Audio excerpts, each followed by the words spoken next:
Good morning, you're watching DD India and I'm Preeti presenting this edition of News on the Hour, a show we get for you every morning to make sure you keep yourself abreast with everything that's been making it to the headlines.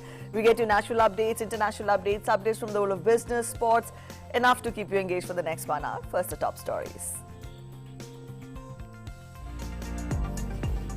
After the resignation of Chief Minister Vijay Rupani in Gujarat, state politics has come to the centre stage over suspense prevailing over the name of the new Chief Minister. Gujarat BJP Legislature party will hold discussions. All BJP MLAs were asked to reach Gandhinagar. Centre appoints Tarun Chugh and Narendra Tomar as observers.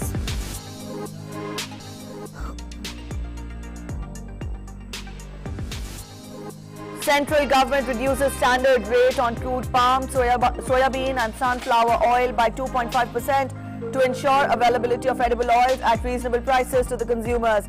New rates effective from Saturday.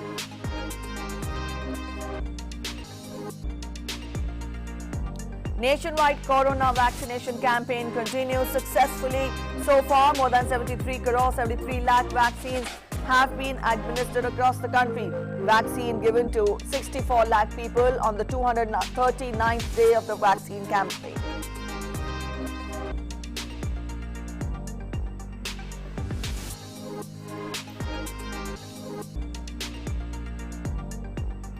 And in sports, Britain's Emma Raducanu becomes the US Open Women's Singles Champion.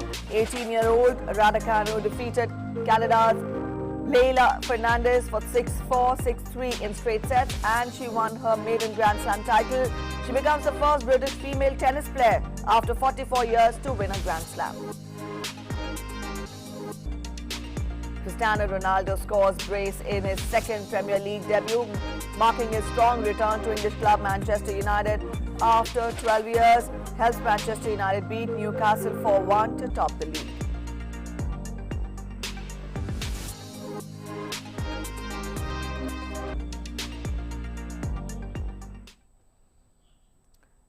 All right, those are the top stories. Let's get to the news in detail. We begin with an update on COVID-19 situation from across the country. The recovery of 34,848 patients in the last 24 hours has increased the cumulative tally of recovered patients to 3,24,09,345. Consequently, India's recovery rate stands at 97.51%. Sustained and collaborated efforts by the centre and states and union territories continue the trend of less than 50,000 daily new cases that is being reported for the last 77 days now. 28,591 new cases were reported in the last 24 hours. The active caseload presently at 3,84,921, which makes the active case load 1.16% of the country's total positive cases.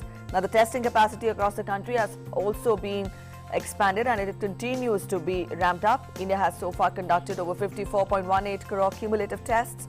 While testing capacity has been enhanced across the country, weekly positivity rate at 2.17% is less than 3% for the last 79 days continuously. Also, the daily positivity rate at 1.87% is less than 3% for the last 13 days.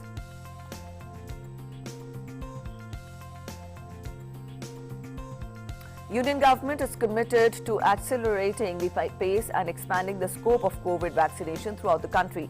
India's COVID vaccination coverage has crossed 73.82 crore mark.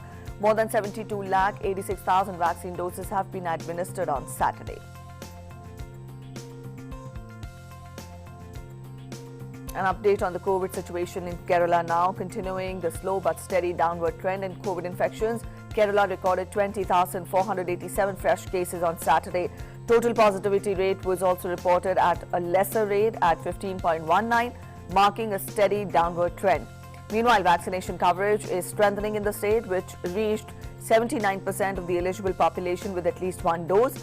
As vaccination coverage has improved, state health institutions are facing lesser pressure, with only 12.9% requiring medical care at the field and other hospitals. The state had revised its testing strategies, mandating RT-PCR tests alone for all cases except for those requiring immediate hospital treatment. This step has increased the percentage of RT-PCR tests in the overall test figures.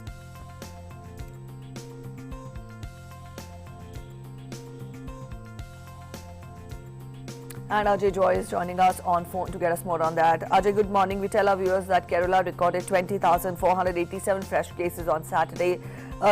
Also, get us the latest updates and also the overall situation in the state with regard to COVID. There is a steady downward trend in terms of PR and as well as on the daily cases. Because when we started 1 week before, the cases were almost like 29,000 and it showed a steady decline. And now it is 20,000, just about 20,000, and which is also at a lesser TPR. The important point is the TPR rate has also gone down at least 10 to 15% in this week itself. So that's a positive sign for Kerala. In the meantime, Kerala has gone for a little unlocking phase right now. Yesterday, the state education minister, school education minister was hinting that the state is preparing for an opening of the schools after considering the situation in 1 month. So that means before that, the health minister had communicated that a sero surveillance study will be done across Kerala with specific details about how many children have the prevalence right now in terms of the antibody. So after that, a decision will be taken regarding the opening of school. But as far as for the colleges, on October 4th, the colleges will open for regular classes for the final year students, graduate and postgraduate final year students. It will open on October 4th. So the vaccination of the final year students are being undertaken on a priority basis right now. So that they hope to finish at least everyone with at least 1 dose, and some at least some of the population will be done with the second dose as well.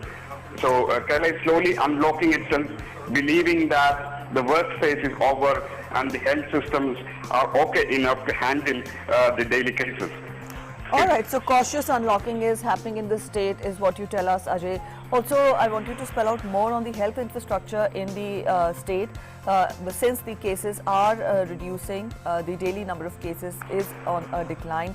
The pressure on the health facilities there is lesser. But also very quickly get us a sense of the how well equipped, or for that matter, how are the health infrastructure, the health facilities poised in the state. Okay, I couldn't hear the question properly, but I assume it's more about the health institutions structure. I believe. Yes. Oh, okay. This works in different mode. One basic thing which Kerala had relied upon was the home quarantine for those people who are showing minor symptoms and can withstand it. So majority of the cases are they quarantine themselves under home treatment with active tele support over for medicine and other diagnosis purposes. And the second level of people who cannot afford quarantine at home are being taken care at domiciliary care centers managed by the local bodies. And the next level, it goes to the first level treatment centers, and then towards the end, it's the medical colleges who form the effects of the specialized treatment. So the special ventilators, the special ICUs are all set up at the medical college level or the tertiary level COVID care centers. So the important point here is that those who require the immediate attention and continuous attention, that number has, in terms of the ratio, is really, really low right now. That means state ventilators and ICU beds, state is in a comfortable position in terms of its vacancy.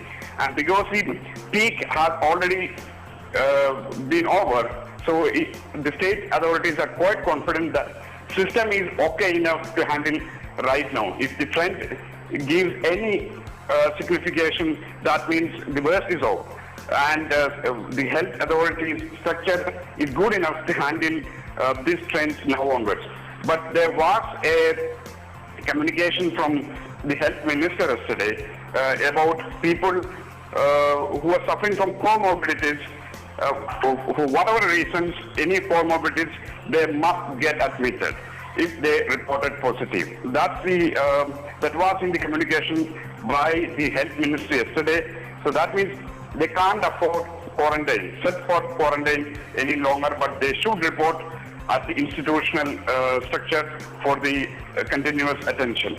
But the important fact is that those who have taken vaccines, the prevalence of death is completely negligible, not zero actually, but negligible, and those who require critical attention is also very negligible. So that means vaccine is giving a quite much shield for Kerala's population in the surge. So ineffectively, the vaccination coverage helped Kerala to come out of this crisis very soon. So this is what Kerala is also hoping for. As you have said, almost 80%, 79% of the eligible population has got at least one dose of vaccine. And this is rate will quite improve in the coming weeks as well. So after that, by September 30th, government has set a target that all eligible population should have at least one dose. So in October, things will be more and more unlock happening in different sectors. That's what they're hoping for. Even now, the dine-in restaurants are not allowed, only parcels are allowed. Maybe in October, some relaxation may come in even for the restaurant dining or for the theatres. Theatres have been closed for so long, and the sector is quite in a shambles right now. So maybe some decision, some unlock will happen in October as well, considering this trend. Yes, Preeti. All right, Ajay. Also, we've told our viewers that vaccination drive in the state played a very crucial role in controlling the situation in the state with regard to COVID. You let us know more about the implementation or the coverage of the vaccination drive, on what the scale on which it is being conducted in the state. The vaccinations are happening at the local body level itself. So more and people are quite identified in a better manner. Those who require immediate attention are getting vaccinated right now. But the worrisome case is right now, even among the 60 plus population, those who cross 60, age of 60, many of them have shown some kind of hesitancy towards vaccines basically. So that's where some concerns are being raised by certain medical experts or those who are working at treatment centers. They're telling that many 60 plus patients, they didn't get themselves vaccinated because of one or the other reason, whereby their immediate family members have got it, their junior members have got it. But many of them, they didn't resort to vaccination or didn't take vaccination.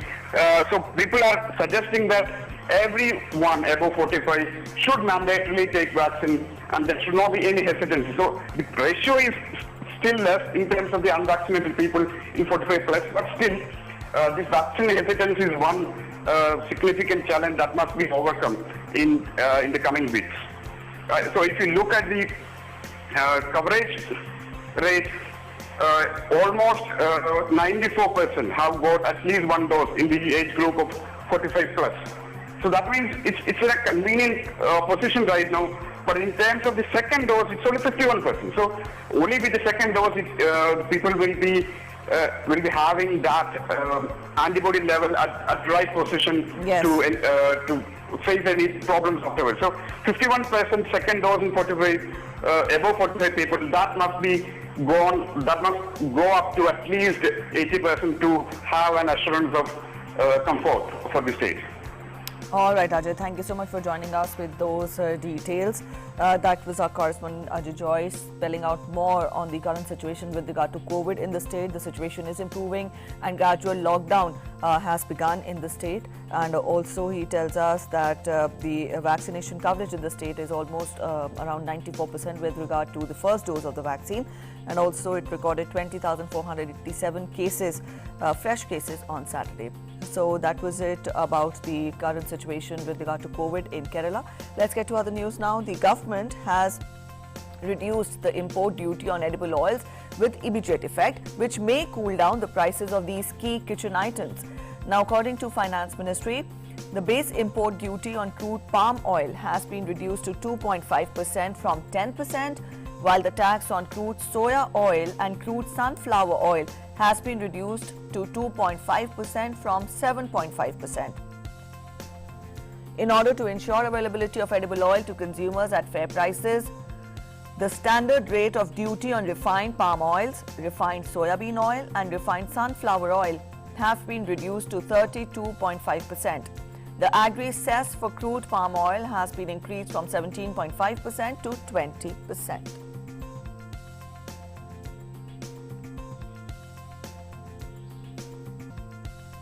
In view of the rising prices of edible oil in the global market, the central government has not only made efforts to ensure the supply of oil to consumers at a cheaper rate during the festive season, but has also attempted to control oil price in the future by promoting the production of oilseed crops.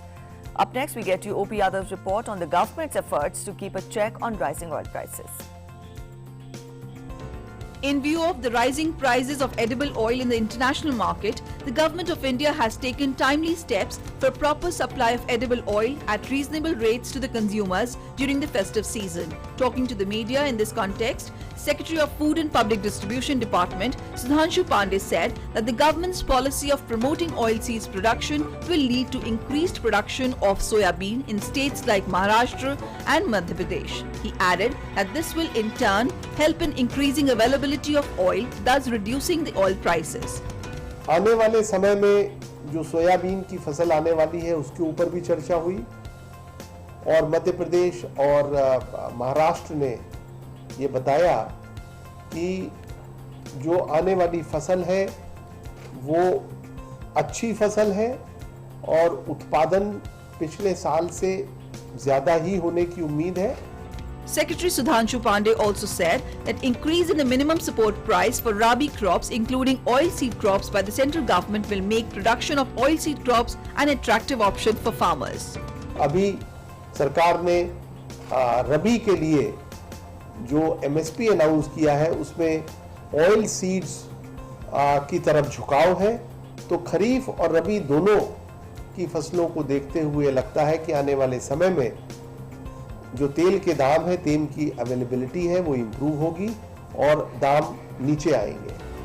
Significantly, the Union Ministry of Consumer Affairs has directed state governments under the Essential Commodities Act 1955 to take disclosures from millers and refiners on availability of stocks of edible oils and oilseeds and monitor the prices of edible oils, oilseeds on a weekly basis. This measure is being taken to check on any unfair trade practices and any consequent rise in prices caused by hoarding. Apart from this, the centre has asked states to provide stockists access to an online portal for disclosing stock. With bureau inputs, OP Yadav's report, DD India. Up next, news from Jammu and Kashmir. An encounter broke out in Rajouri this morning. The gunfight has started between terrorists and security forces in higher reaches of Barot village of Rajouri district.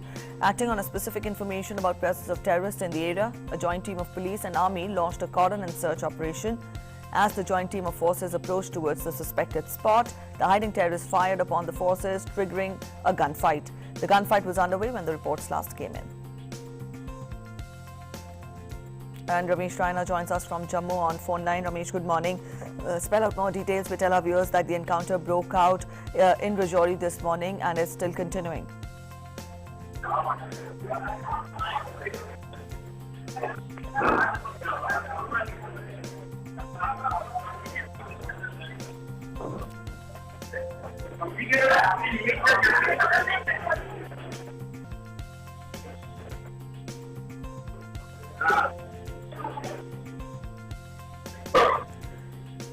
Ramesh, am I audible to you? I would want you to get us more details on the encounter. Has the encounter ended? Good morning. Actually, this encounter has started early morning, and it is still going on. This encounter started when our security forces, police and army, they got some information, they got some intelligence input about the presence of terrorists in this is a Barot village in Thana Mandi area of Rajouri district. They got the information, intelligence input about the presence of terrorists here, and based on those specific intelligence input, a joint team of police and army launched a coordinated search operations in the area. But as this joint team reached was approaching towards the suspected spot, the hiding terrorists started indiscriminate firing on the joint team, and which was eventually returned by the joint team of army, police, and other forces.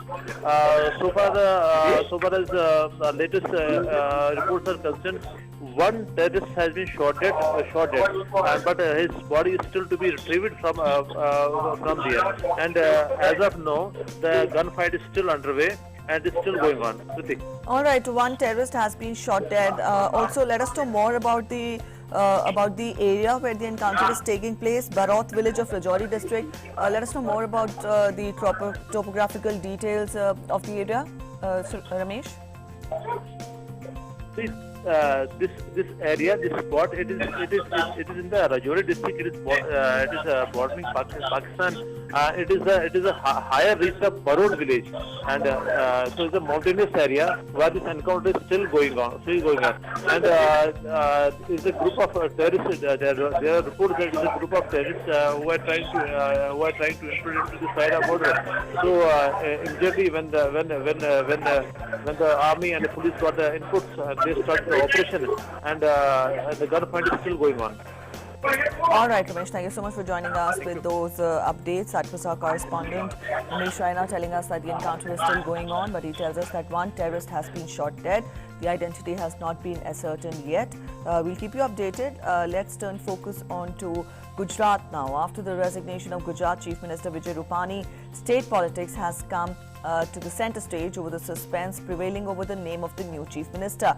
Gujarat BJP Legislature Party will hold discussions in Gandhinagar today to finalise the next Chief Minister of Gujarat after the unexpected resignation of Vijay Rupani. The centre has appointed Narendra Singh Tomar and Tarun Chugh as BJP central observers. Both the leaders have reached Gujarat this morning. On reaching, speaking to media, senior BJP leader Narendra Singh Tomar said that further discussions over the name of the next Chief Minister of Gujarat will be held later in the day. Deliberations will take place with State President and other leaders.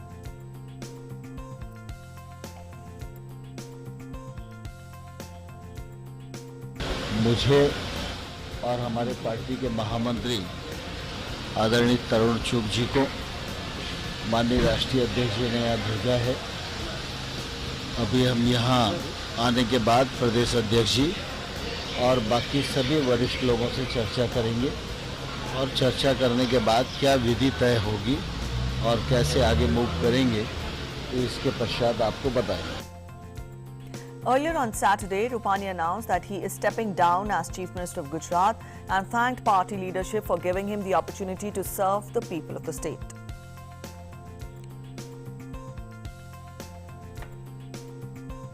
And Devshi is joining us to get us more on that. Devshi, spell out more details. The central observers have reached Gujarat and the meetings and the deliberations will be held during the day. Spell out more details and get us the current update from the state.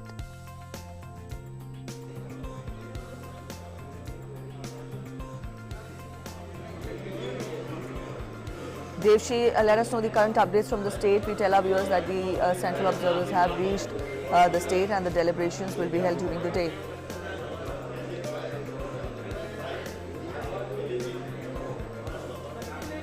Right आज जो मुख्यमंत्री ने कल इस्तीफा दिया था उसके बाद जो राजकीय गहमागहमी शुरू हुई है उसमें जो आज सुबह से ही बहुत ही राजकीय गतिविधियां यहाँ पे तेज है। मैं अभी बीजेपी हेडक्वार्टर कमलम कोबा गांधीनगर पे मौजूद हूँ और यहाँ पे जो है एक के बाद एक जो बड़े नेता है संगठन के मंत्री है, महामंत्री है और जो विधायक है वो सब आने शुरू हो चुके हैं। यहाँ पे जो समारोह होने वाला है उसकी भी तैयारियां शुरू होने चुकी है और नरेंद्र सिंह तोमर जो ऑब्जर्वर है, भारतीय जनता पार्टी ने जो तरुण चुग और नरेंद्र सिंह तोमर को चुना है इस पूरी प्रक्रिया के लिए, वो भी यहाँ थोड़ी ही देर में आने वाले हैं। वो एयरपोर्ट आए थे, उन्होंने एक बाइट भी दी थी और कहा था कि हम एक प्रक्रिया के तहत मुख्यमंत्री का चयन करेंगे। उन्होंने गुजरात के जो प्रदेश अध्यक्ष है भारतीय जनता पार्टी के CR पाटिल, उनके साथ गांधीनगर में मीटिंग की है। वो मीटिंग पूरी हो गई है और अभी वो स्टेट हेडक्वार्टर है बीजेपी का, वहाँ पे थोड़ी देर में आएंगे और फिर आगे की जो प्रक्रिया है वो पूरी की जाएगी और उसके लिए प्रोसेस शुरू की जाएगी। जी। Or Devshi, what leads are you getting about the prospects, probable names which could be considered for the post of the new Chief Minister?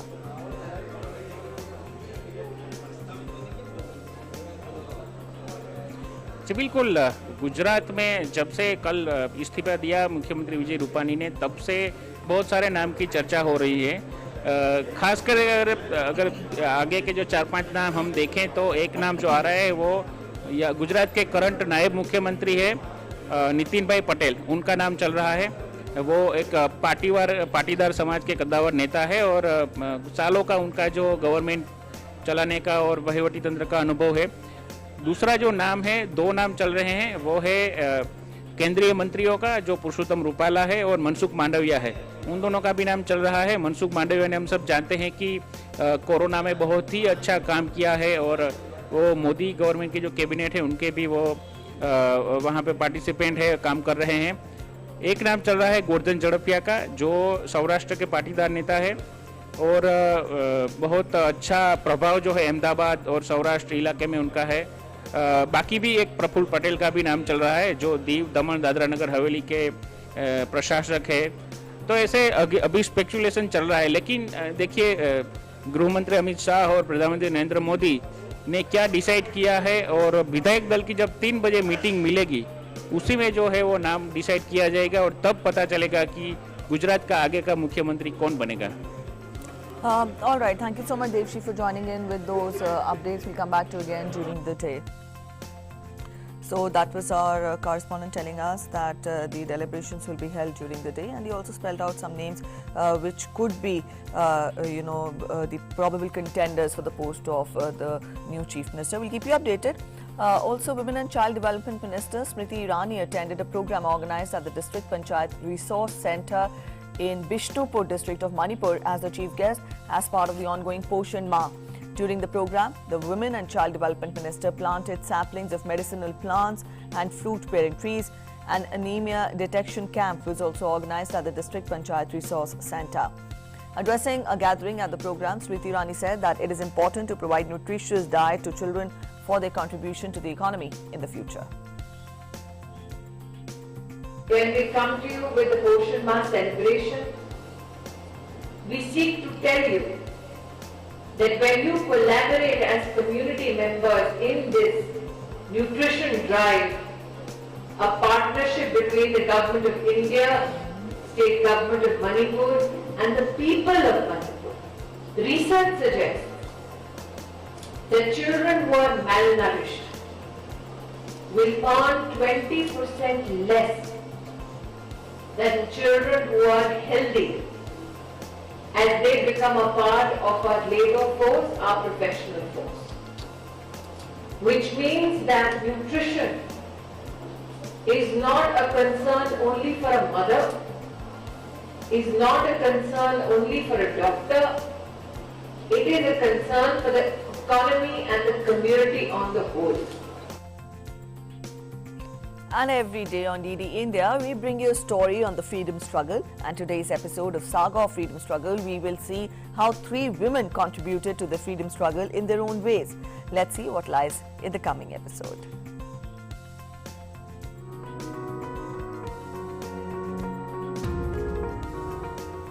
In today's episode, we will talk about 3 brave women who fought against colonialism. They are Velu Nachiyar and Kuili from Tamil Nadu and Subhadra Kumari Chauhan from Uttar Pradesh. Veeramangai, the brave woman Velu Nachiyar, was the first Indian queen to wage war with the East India Company in India. She was queen of Sivaganga in Tamil Nadu from 1780 to 1790. Velu Nachiyar, the princess of Ramanathapuram, was trained in many methods of combat, including war match weapons usage, martial arts like Valari, Silambam, horse riding and archery. She was a scholar in many languages and was proficient in languages like French, English and Urdu. When her husband, Muthu Vadaganada Peruvudaya Devar, was killed in a battle with British soldiers, she was drawn into the conflict.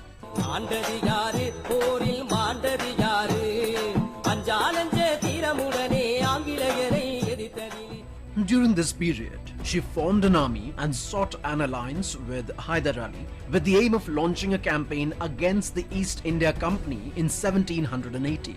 When Velu Nachiyar found the place where the British stored their ammunition, she arranged a suicide attack on the location, blowing it up. she re-inherited the kingdom of her husband and ruled it for 10 more years. Velu Nachiyar died on 25th of December 1796.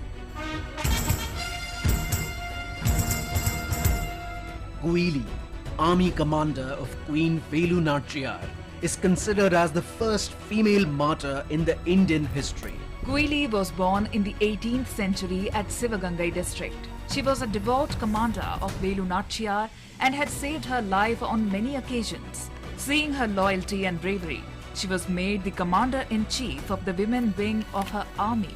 In 1780, while attacking a fort of the East India Company, she applied ghee on her body, set herself ablaze, and jumped into the armory of the East India Company, securing victory for Velu Nachiyar. Well-known poet and freedom fighter Subhadra Kumari Chauhan was born in Nihalpur in Allahabad district on 16th of August 1904. Her first poem was published when she was just 9 years old. She joined the Indian nationalist movement and used poetry as a medium to inspire people to join the cause. She is recognized for her evocative patriotic poem, Jhansi Ki Rani, which is also among the most recited poems in Hindi literature.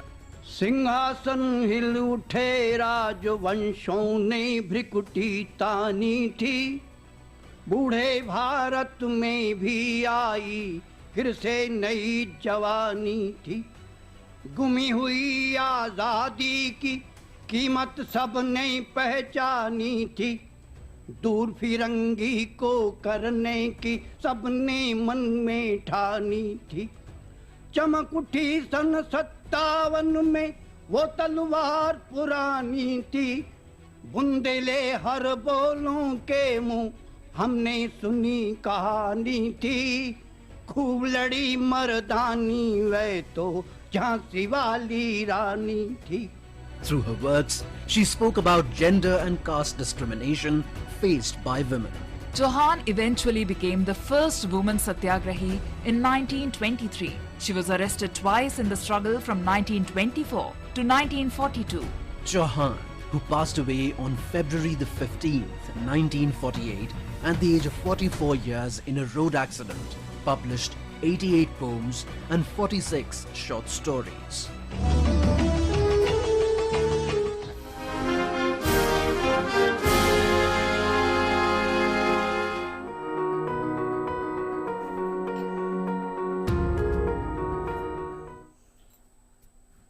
All right, up next, we're heading for a short commercial break. You're watching News on the Hour. Stay with us. We'll be back in a short while.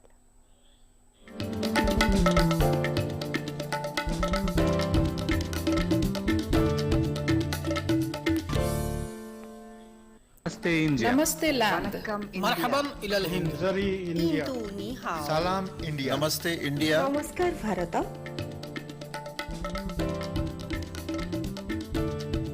Muy India. Nahnu Hunud. India. Ma Hindi Hasti. Hindiani. Salam Hindustan. We are India.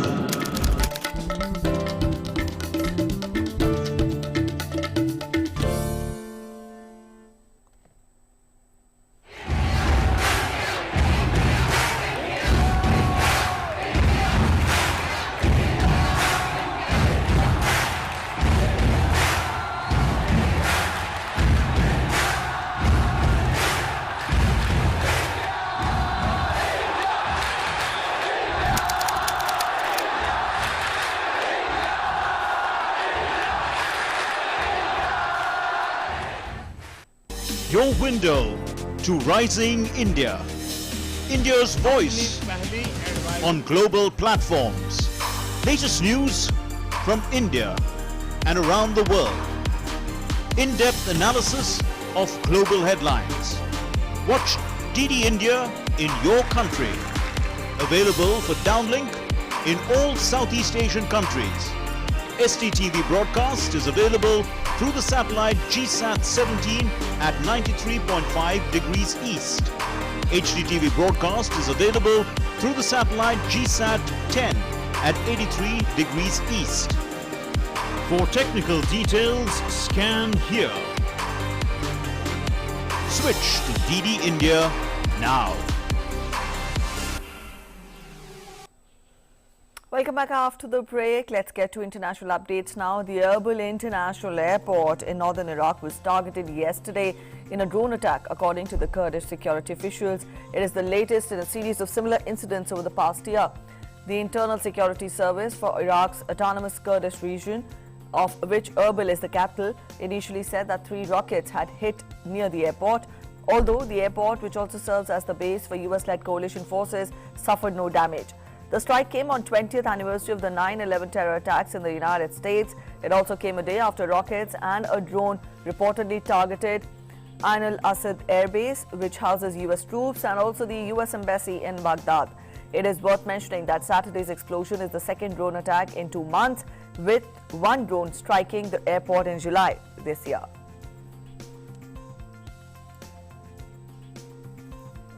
The United Nations nuclear watchdog chief Rafael Grossi will be visiting Tehran for talks with the head of the Atomic Energy Organization of Iran, Mohammad Islami. The meeting aims to ease a standoff between Iran and the West, just as it threatens to escalate and scupper the negotiations on reviving the Iran nuclear deal. Grossi's trip comes ahead of tomorrow's meeting of IAEA's 35-nation Board of Governors. He is also scheduled to meet Iran's Vice President. The 2 major issues to be discussed are rollback of American sanctions imposed by former President Donald Trump's administration after it withdrew from the deal, and the return of Iran to compliance with restrictions imposed on its nuclear program. The meeting is also important because tomorrow the Board of Governors of IAEA will meet in Vienna. Both sides will also issue a joint statement after the meeting. There have been no talks between Iran and the world powers since June, and in the meantime, Ibrahim Raisi took office in August. Haitian Prime Minister Ariel Henry has signed a political agreement on Saturday with the opposition and civil organizations. The move aims to establish an effective government as the country reels from both political and natural crisis. The signing took place almost 2 months since the assassination of President Moise. Also, during the news conference, Henry said that the actions to create confusion and to prevent justice cannot happen, and the people behind former president's assassination will be punished. The Western powers have encouraged Haiti to elect a new leadership as early as possible to give democratic legitimacy to the government. Presidential and parliamentary elections had been due to take place in September. US President Joe Biden commemorated the 20th anniversary of the September 11 attacks on the United States on Saturday with visits to each of the sites where hijacked planes crashed in 2001, honoring the victims of the devastating assault. At the Pentagon, the Bidens, Vice President Kamala Harris, and Second Gentleman Doug Emhoff touched the memorial wreath at the Pentagon site, where a series of benches have been erected representing each of the 184 victims. They put their hands on their hearts, with Biden raising his in a salute while taps played. Nearly 3,000 people died in the attacks in New York, at the Pentagon, and in Pennsylvania, where passengers on United Flight 93 overcame the hijackers and the plane crashed in a field, preventing another target from being hit. Thousands of Catalans marched through the center of their region's capital, Barcelona, on Saturday to demand independence from Spain. The protest, organized by Grassroots Assemblea Nacional Catalana, that is ANC, was the first since Spain's government pardoned 9 Catalan separatist leaders who had been jailed for their role in a 2017 botched bid for independence, which was Spain's biggest political crisis in decades. Most people wore face coverings at the march, whose motto was, "Let's fight and win independence." Around 108,000 people took part, according to local police, while ANC put the figure close to 400,000. The figure was lower than in 2019, when about 600,000 marched, and last year, when only small static protests were organized to comply with COVID-19 restrictions. Palestinian militants fired a rocket from the Gaza Strip into Israel on Saturday night after Israeli forces captured 2 more of 6 Palestinian militants who escaped from a maximum security jail this week. The Israeli military said the rocket attack was intercepted and that there were no immediate reports of casualties. The two men were found in a truck parking lot in an Arab village in northern Israel near the city of Nazareth, where two other escapees were captured hours earlier.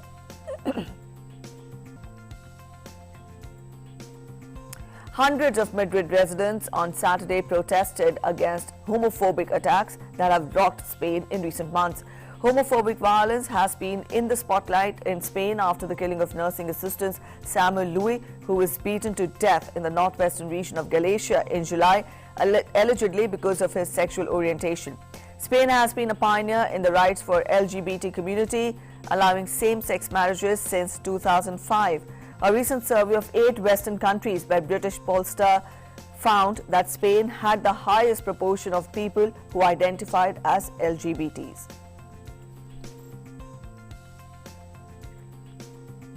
Russia used new combat robots and tactical vehicles on the second day of the active main phase of large military drills with its ex-Soviet ally Belarus, the Defense Ministry said on Saturday.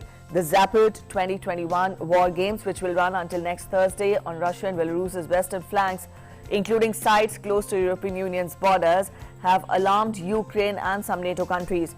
Troops used Platform M combat robots, which are controlled remotely and armed with grenade launchers and also a machine gun, the ministry said in a statement. Russian news agencies said that it was the first time such hardware had been used. New Sermat 2 tactical vehicles have also been used. Russian President Vladimir Putin denies the drills are directed against any foreign power and says that they are sensible given the increased NATO activity near Russia's borders and those of its allies.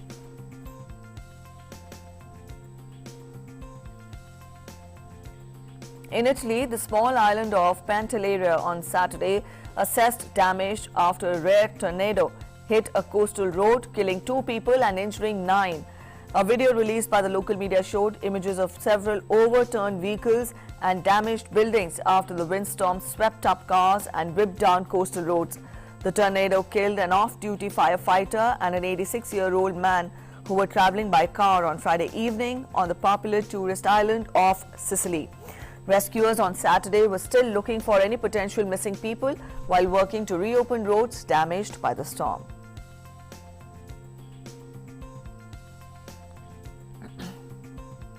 Anger over wildfires in Spain's Estepona continued to smolder on Saturday as local residents and officials accused authorities for inaction.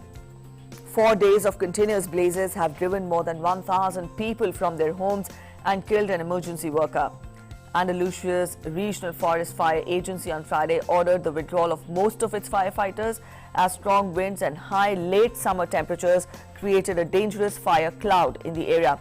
Authorities upgraded the fire's classification a notch to level 2, triggering the intervention of the central government, which contributed 2 planes and a Kamov helicopter to the operation, bringing the total aircraft deployed up to 69 now. Regional Environment Chief said on Friday that the blaze appeared to have been started deliberately and investigators were working to uncover more details. Just over 1,000 people have been evacuated, including 1 casualty of a 44-year-old firefighter.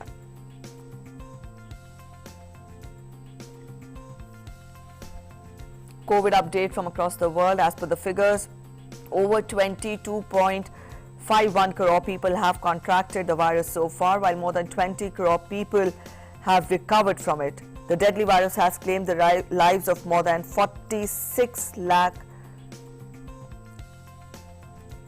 and also 38 lakh people. That is, the death toll has been 46.38 lakh. And also when we talk of the current situation in US, then the cases are rising and it has been witnessing a resurge because of the Delta variant of the virus, and more than 4 crore 18 lakh cases and over 6 lakh 77,000 deaths have been reported in the country.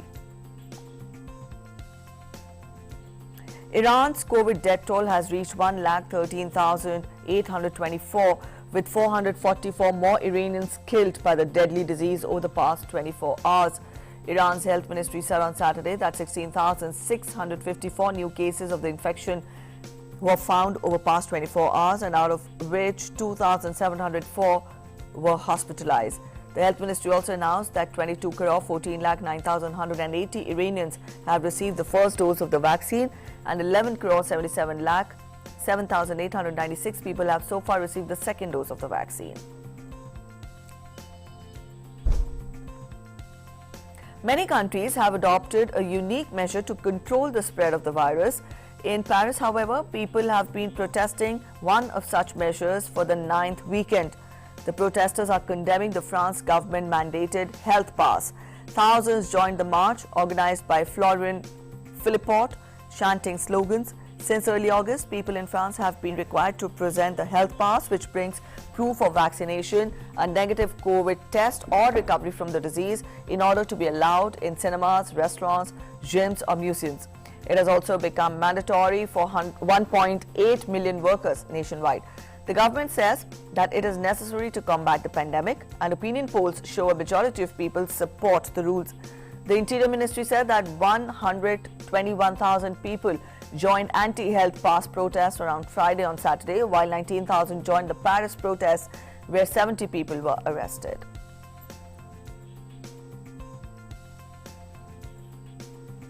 In Greece, police fired tear gas and water cannons to break up a demonstration of hundreds protesting against mandatory COVID vaccinations on Saturday. The demonstrations took place as Greece's Prime Minister made his annual economic policy speech in the northern city of Thessaloniki. Also, authorities said that some 2,500 anti-vaccine protesters hurled flares at police who blocked them from trying to reach a trade fair where Prime Minister was delivering his address. Protests against the vaccinations began in July after the government announced the mandatory inoculation of healthcare workers and nursing home staff. Nearly 6,000 frontline healthcare workers have been suspended from their jobs for missing a September 1st deadline to get at least one vaccine shot. Around 5.7 million Greeks, or 55% of the population, are fully vaccinated against the virus, and 59% have received one dose, according to the latest official figures. Up next, we get to updates from Afghanistan. A convoy of Taliban fighters was seen entering the city of Kandahar as groups of supporters waved flags. Small groups of Taliban supporters were seen waving the group's white Islamic Emirate of Afghanistan flag and posing for photographs as the fighters patrolled the streets of the city. Commander Maulvi Ghaffar Agha, who travelled with the convoy, said the Taliban had achieved its goal after 20 years and that they were ready to serve the oppressed people of Afghanistan. The spokesman for the Islamic Emirate of Afghanistan, Zabihullah Mujahid, said on Saturday that they had complete control over the country, including Panjshir, and that there was peace everywhere.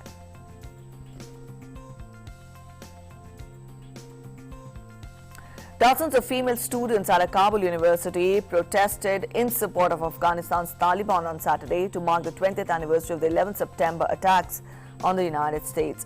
The anniversary comes shortly after the end of the US-led war in Afghanistan that former President George W. Bush launched some 20 years ago to root out Al-Qaeda, which carried out the attacks. Taliban fighters stood guard as the protesters marched near Shaheed Professor Rabbani Education University in Kabul.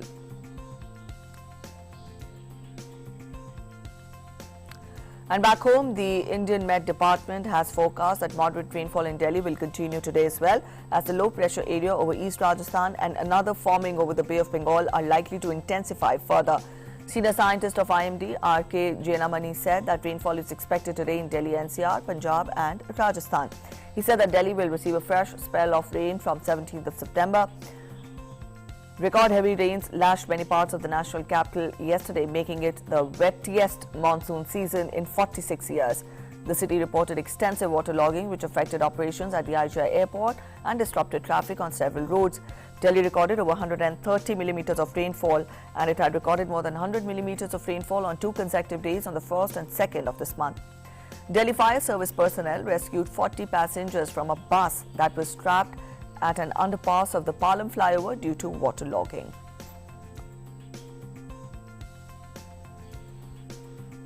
Let's get to sports updates now. Britain's Emma Raducanu completed a Grand Slam fairy tale on Saturday by beating Canadian Leila Fernandez for 6-4, 6-3 in the clash of the teens to be crowned US Open champion.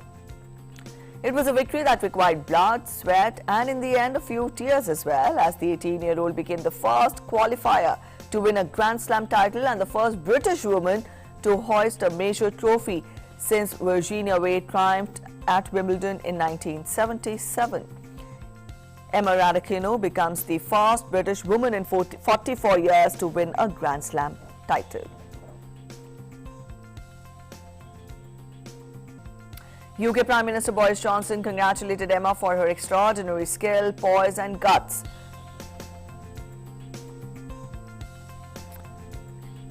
Raducanu's win received the royal stamp of approval, with Queen Elizabeth taking to Twitter to offer congratulations along with other members of the royal family.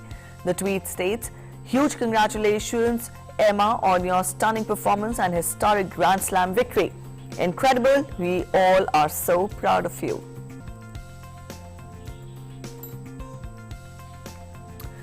Cristiano Ronaldo scored a brace in his second Premier League debut, marking his strong return to the English club Manchester United after 12 years. He helped Manchester United register a 4-1 win against Newcastle in an EPL match on Saturday night. Ronaldo played an important role in the team's victory by scoring 2 goals in the first match after his return.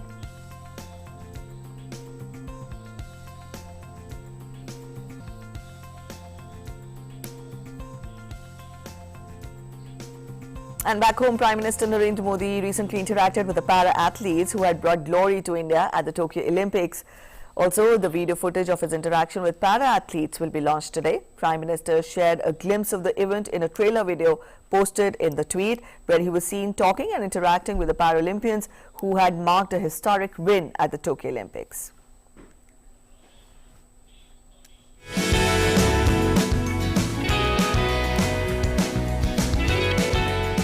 दूसरे athletes बोल रहे कि आपका प्रधानमंत्री आपसे बात कर रहे हैं, हमारा प्रेसिडेंट या प्राइम मिनिस्टर वैसे हमसे पर्सनली नहीं बात करते। पूरी टीम यानी आपके साथ, आपके सपोर्टिंग स्टाफ जापान में भारत की एक अच्छी प्रतिष्ठा बढ़ा करके आप लोग आए। सिर्फ मेडल लेके आए ऐसा नहीं, आपका कंडक्ट, आपका सबसे बातचीत करने का, तो सारी चीज़ों का एक अच्छा पॉजिटिव इम्पैक्ट गया। और ये क्योंकि जब आप खेलने जाते हो तो एक प्रकार से आप भारत के एम्बेसडर होते हैं, आपको लोग देखते हैं तो भारत को देखते हैं। तो पूरे देश का माहौल बदल दिया है आपको तो लगता होगा कि मैं एक मैदान में किसी एक को हराता हूँ, ऐसा नहीं, आपने हारी हुई मानसिकता को हरा दिया है, तो बहुत बड़ी बात है। और मैं मानता हूँ कि हमें जीतना भी है और हार को हराना भी है।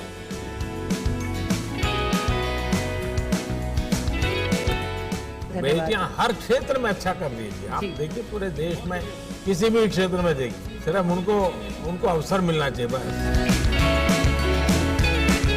जैसे हम लोग बड़ा एक्साइटेड रहते हैं, जैसे आपसे मिलने के लिए थोड़ा नर्वस भी थे, एक्साइटमेंट ही रहता है। आप जैसे आप भी कंट्री को किसी इवेंट में रिप्रेजेंट करने के लिए जाते हैं, तो आपके मन में क्या चलता है सर? आप कैसे उस कंडीशन को हैंडल करते हैं? मेरा घर वाला तो मतलब गांव वाला पूरा जश्न मना रही है। मैं ओलंपिक गए हैं वो खुशी नहीं, हम आपसे मिलने आ रही है वो खुशी से पूरा गांव वाला जश्न मना रही है।